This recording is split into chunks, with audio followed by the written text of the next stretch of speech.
जय हिंद, जय भारत। एक बार फिर से स्वागत करता हूं मैं आप सभी लोगों का आपके अपने चैनल पर। आज के इस वीडियो में हम लोग ब्रॉड में बात करेंगे क्रेडिट कार्ड डिफ़ॉल्ट के ऊपर में।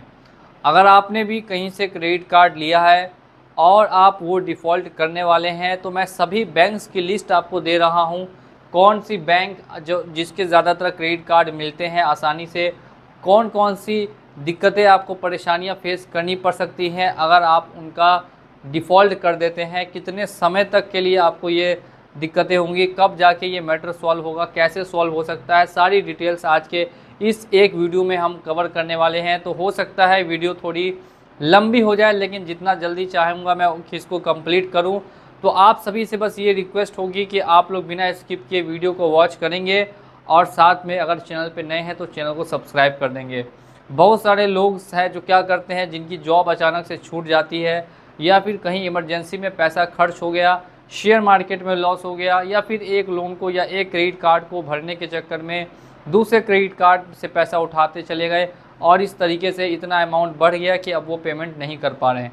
तो ऐसे में उनके मन में बहुत सारे डाउट्स हमेशा चलते रहते हैं कि अब हमारे साथ क्या होगा, अब हमारे साथ क्या होगा, क्या केस हो जाएगा, क्या एजेंट घर आ जाएगा, कैसे कैसे हमको इनको फेस करना पड़ेगा। तो पूरी डिटेल आज के इस वीडियो में है। स्टार्ट करेंगे फर्स्ट नंबर सबसे बड़ी बैंक से, जिसका ज़्यादातर लोगों के पास कार्ड होता है। नंबर 1 पे आती है SBI कार्ड। SBI कार्ड से अगर आपने लोन लिया है और उसको डिफ़ॉल्ट कर देते हैं या SBI कार्ड की लिमिट यूज़ करके आप डिफ़ॉल्ट कर रहे हैं, तो क्या नोटिस आपके पास आ सकता है। देखिए, स्टार्टिंग में डिफ़ॉल्ट करेंगे तो कॉल्स आना बिल्कुल ही नॉर्मल होता है, कॉल्स बिल्कुल ही आता है। और अगर SBI कार्ड से भी अगर लोन डिफ़ॉल्ट करते हैं तो आपको नोटिस बिल्कुल ही घर आ सकता है। ठीक है, 3 तरीके के नोटिस यहाँ पे आपको देखने के लिए मिलते हैं, अलग अलग समय पे ये नोटिस आता है।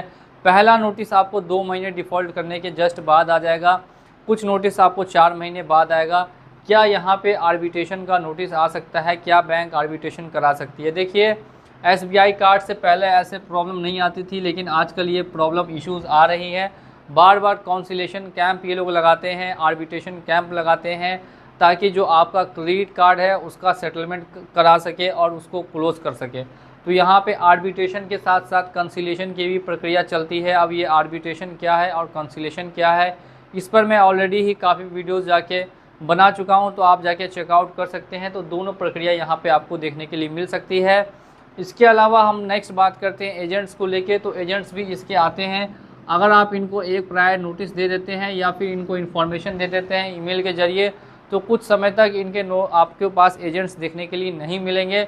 लेकिन जैसे ही 2 से 3 महीने डिफ़ॉल्ट होना स्टार्ट हो जाइएगा, तो 1 से 2 बार एजेंट विजिट करने आ सकते हैं। लेकिन ज़्यादा गांव वगैरह का एरिया में अगर आप रह रहे हैं, विलेज वगैरह का एरिया है, बहुत ही ज़्यादा वहाँ पे आने जाने का कोई साधन नहीं है, या वहाँ आसपास में किसी तरीके का बैंक नहीं है या कोई सुविधा नहीं है, तो वैसी जगह पे आपको SBI के क्रेडिट कार्ड वाले विजिट करते हुए नहीं दिखेंगे।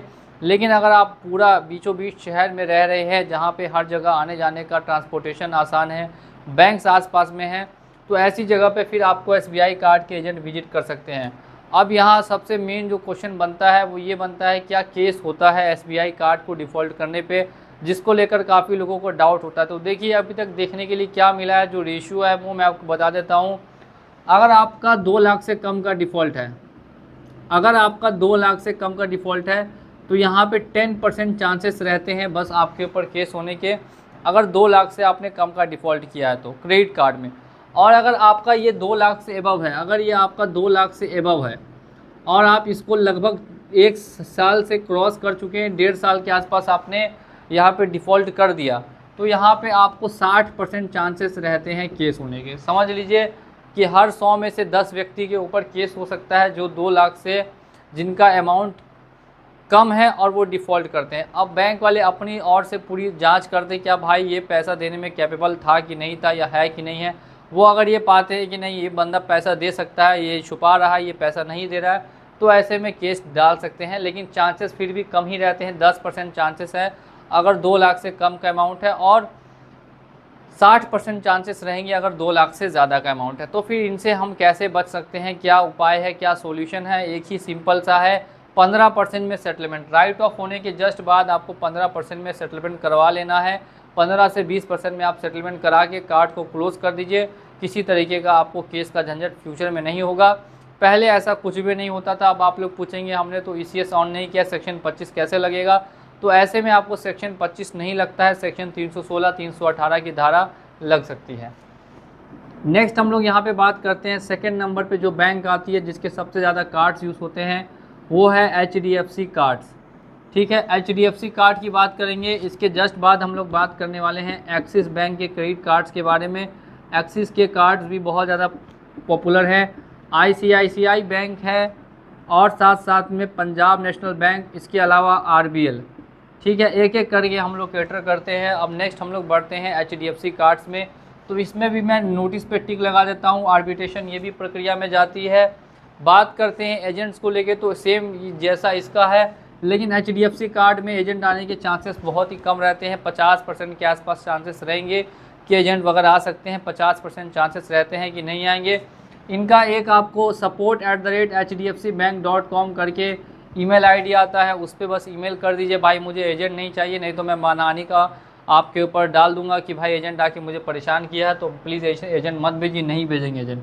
केस की बात करते हैं तो सेम जैसा SBI में था वैसा ही सेम टू सेम HDFC में भी सिस्टम है कि अगर 2 लाख से ज़्यादा का अमाउंट है तो चांसेस बने रहेंगे, 2 लाख से कम का अमाउंट है तो चांसेस कम रहेंगे। तो बस यहाँ पे मैं आपको सेम टू सेम लिख देता हूँ कि टिक कर दे रहा हूँ, क्योंकि आपको सेम प्रोसीजर इसमें रहता है। अब मैं ऐसी एक बैंक के बारे में बताता हूँ जिसमें अगर आपका कम अमाउंट है और कम समय के लिए भी डिफ़ॉल्ट करते हैं तो वो आपके ऊपर एक्शन ले सकती है। उसका मैंने यहाँ नाम मेंशन नहीं किया है, लेकिन मैं नाम आपको फिर भी मेंशन कर देता हूँ। उस बैंक का नाम है दोस्तों कोटक। कोटक से अगर आप क्रेडिट कार्ड लेते हैं तो नोटिस भी तुरंत में भेजती है, आर्बिट्रेशन के लिए भी परेशान करती है, एजेंट्स भेज के भी परेशान करती है। साथ साथ में 100% चांसेस होते हैं यहाँ पे कि आप अगर डिफ़ॉल्ट लंबे समय तक कर जाते हैं तो आपके ऊपर कोटक वाले केस कर देंगे। सेटलमेंट की बात करें तो कोटक वाले जल्दी सेटलमेंट में ज़्यादा कम ऑफ़र भी नहीं करते हैं। मुश्किल से मुश्किल 30 से 40% इनका एवरेज रहता है, बहुत ही मुश्किल से 30% तक निकलते हैं, उससे कम में ये सेटलमेंट नहीं करते। तो अगर आपका कोटक से क्रेडिट कार्ड डिफ़ॉल्ट चल रहा है तो इस चीज़ का बिल्कुल ही ध्यान आपको रखना है कि जो आपको सेटलमेंट होगा वो लगभग 40% तक एवरेज में होगा। बात करते हैं एक्सिस कार्ड के बारे में, तो एक्सिस कार्ड के नोटिस घर पे नहीं आते हैं, बहुत ही कम चांसेस है। आर्बिट्रेशन भी कराती है कंपनी किसी और KS लीगल नाम की ऑथोराइजेशन कंपनी से, लेकिन इससे कुछ ज़्यादा फ़र्क नहीं पड़ता है एक्सिस का। एजेंट की बात करें तो 50-50% यहाँ भी चांसेस रहते हैं एजेंट्स को आने के। केस यहाँ पे 2 लाख से कम में केस बहुत ही कम देखने के लिए मिलते हैं, मिनिमम 2% के आसपास केस देखने के लिए मिलेंगे।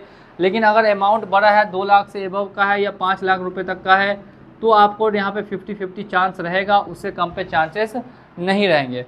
2 लाख से अगर एबव अगर आपका एक्सिस का कार्ड डिफ़ॉल्ट है तो 50-50 चांसेस रहेंगे, नहीं तो फिर चांसेस नहीं रहेंगे। बढ़ते हैं हम लोग ICICI कार्ड की तरफ। नोटिस भी होगा, एजेंट भी आएगा, सारी प्रक्रिया इसमें जैसे थी वैसी की वैसी होगी, और इसमें भी केस होने के चांसेस रहते हैं, लगभग 80% के आसपास केस होने के चांसेस रहेंगे। वो कब होते हैं? जब मैंने बता दिया कि 2 लाख से ज़्यादा है डिफ़ॉल्ट, तब के लिए बता रहा हूँ, क्योंकि 2 लाख से कम पे जल्दी बैंक केस नहीं करती है। ठीक है, पंजाब नेशनल बैंक में ये आपको एजेंट देखने के लिए नहीं मिलता है, नोटिस भी बहुत ही कम देखने के लिए मिलते हैं, और केस के यहाँ पे 20% चांसेस रहते हैं, बहुत ही कम रहते हैं। RBL बैंक में नोटिस आएगा, आर्बिट्रेशन का भी नोटिस आ सकता है। एजेंट की बात करें तो ये भी आ सकते हैं, इसका भी केस होने का चांसेस बहुत ही कम रहता है। तो मैं यहाँ पे नो कर देता हूँ या फिर 10% कर देता हूँ। 10% के आसपास सिर्फ और सिर्फ चांस होता है कि RBL बैंक से केस हो सकता है। ठीक है, मैं एक बार फिर से आपको समराइज़ कर देता हूँ कि मैंने क्या क्या इन्फॉर्मेशन दी है। देखिए, ये सारे कार्ड्स और बैंक के नाम मैंने लिखे हैं। SBI बैंक है, HDFC bank, axis bank, Kotak, ICICI, Punjab national bank और साथ साथ में RBL बैंक। इन सभी से अगर आपके क्रेडिट कार्ड्स चल रहे हैं और वो लंबे समय तक डिफ़ॉल्ट है, और आपके मन में अगर सवाल है कि क्या कोई एक्शन हो सकती है कंपनी के द्वारा हमारे ऊपर, तो बता दूं, नोटिस वगैरह घर आती है जिस कंपनी से, वो मैंने बता दिया। आर्बिट्रेशन की प्रक्रिया में कौन कौन सी बैंक्स जा सकती है वो भी मैंने डिटेल कर दी है। एजेंट के बारे में बता दिया कि एजेंट के आने के क्या चांसेस रहते हैं। ये जितना भी मैंने टिक किया है वो सिर्फ़ और सिर्फ शहर के लिए है, गांव के लिए वैलिड नहीं है। केस की डिटेल दे दी है कि केस होने के क्या क्या चांसेस रहते हैं, कितने कितने % लोगों पे केसेस हो जाते हैं। कैसे आप इन सभी से बच सकते हैं, सारी प्रक्रियाओं से बचना है, आप हमसे जुड़ सकते हैं। हमारा WhatsApp नंबर दिया हुआ है जहां आप हमें संपर्क कर सकते हैं। हम आपको पूरी तरीके से लोन से निकालने में मदद करेंगे, जितना ज़्यादा से ज़्यादा हो सके आपसे संपर्क बनाकर। बहुत बहुत धन्यवाद वीडियो को देखने के लिए। अगर पहली बार आए हैं चैनल पर तो चैनल को सब्सक्राइब करके वीडियो को लाइक कर दीजिए। मिलूंगा अगली वीडियो में बहुत ही जल्द। जय हिंद, जय भारत।